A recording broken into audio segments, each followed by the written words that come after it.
En Éxodo capítulo 24, verso 11, encontramos donde Moisés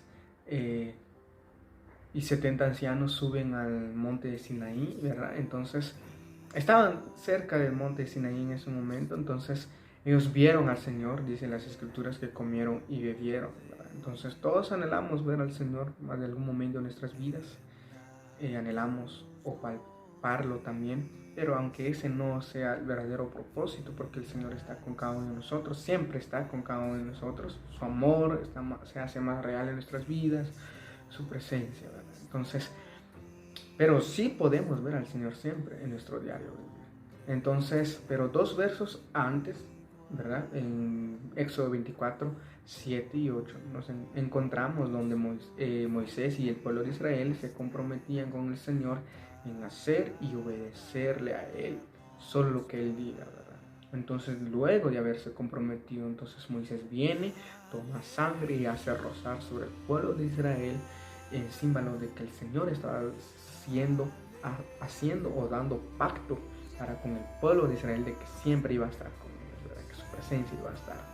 Entonces, luego de haber sucedido estas escenas, entonces en los últimos tres versículos, perdón, del Éxodo 24, verso 16 al 18, es donde la gloria del Señor desciende, ¿verdad? Ahí en el lugar, ahí donde se encontraba Moisés, y como fuego abrasador y en vista de los ojos de Israel, dice las escrituras. Entonces, aunque el pueblo de Israel no podían estar más cerca de la presencia del Señor como estaba Moisés, pero ellos podían ver y observar lo que estaba sucediendo, ¿verdad? Entonces, aunque sea un poquito, pero ellos podían quizás contemplar la gloria del Señor. Y todos anhelamos, ¿verdad? Contemplar la gloria del Señor, todos anhelamos estar más cerca de la presencia del Señor, pero necesitamos nosotros comprometernos en hacer y obedecer lo que el Señor diga siempre. Creo que ese es el verdadero propósito de entrar a la presencia del Señor. Y muchas veces nosotros hemos quizás perdido la esencia de entrar a la presencia del Señor, porque muchas veces entramos con nuestra manera de pensar y entramos con haciendo nuestra propia voluntad y tratando la manera que Dios se acople a nuestra manera de pensar, hacia nuestra propia voluntad también, pero no es el verdadero sentido, la verdadera esencia. Entonces, vemos en otros versículos también en Josué 8:34, donde en ese momento donde Josué recita, ¿verdad?, las escrituras, la ley, donde Moisés en un momento dado había recitado también con el pueblo de Israel. Entonces el pueblo de Israel conocía las escrituras, conocía los mandamientos, las instrucciones del Señor. Entonces, luego de que ellos leían, ¿verdad?, lo que el Señor, los mandamientos y las instrucciones del Señor con ellos, entonces vemos que el pueblo de Israel se comprometían también, ¿verdad? Leían y se comprometían, leían y se comprometían con Dios siempre en hacer lo que el Señor dice. Entonces, un claro ejemplo en Josué 24:24 encontramos también donde Dios dice así: nos comprometemos, haremos y obedeceremos lo que el Señor diga siempre, ¿verdad? Entonces, siempre el pueblo de Israel se comprometía. Y cada vez que se comprometían es donde ellos podían contemplar la gloria del Señor y la presencia de Dios venía, aunque Moisés podía contemplarlo más, aunque ellos solo podían ver de lejos, pero siquiera hayan contemplado, pero estoy seguro de que sí hayan contemplado la gloria, que no pudieron contemplar la gloria del Señor, ¿verdad? Ese debería ser, ¿verdad?, el verdadero propósito de nosotros, comprometernos con el Señor en hacer y obedecer la voz del Señor siempre.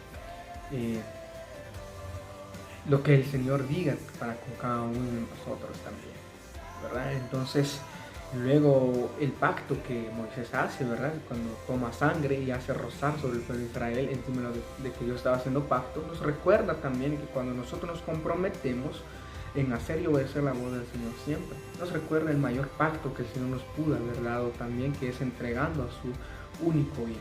En Filipenses capítulo 2, ¿verdad?, en su versículo 8 encontramos donde Dios toma forma como siervo, humillándose, dando su vida para con cada uno de nosotros, ¿verdad? Entonces nos recuerda el pacto del Señor, que siempre va a estar ahí, su presencia está ahí, siempre, siempre, siempre, siempre va a estar, sus promesas también. Entonces también nos recuerda también ahora a nosotros de que Ahora todos tenemos la libertad o el libre acceso ante la presencia del Señor.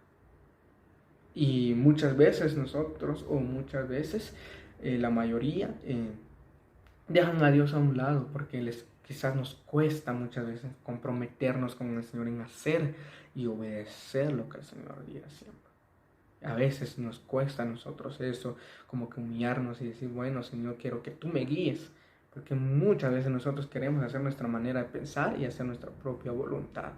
Y es donde nosotros decimos, ¿por qué no veo al Señor? Quisiera ver al Señor en mi vida, ¿verdad? O palparlo, y entonces nos hace falta el Señor en nuestra vida cuando nosotros fallamos, cuando nosotros no nos comprometemos en hacer y obedecer, cuando nosotros nos dejamos guiar con nuestros propios pensamientos y nuestra propia voluntad también.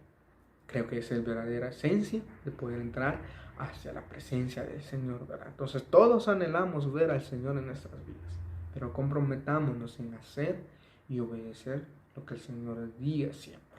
Solo lo que Él diga, ¿verdad? Es que seamos guiados por Él, por el Señor siempre.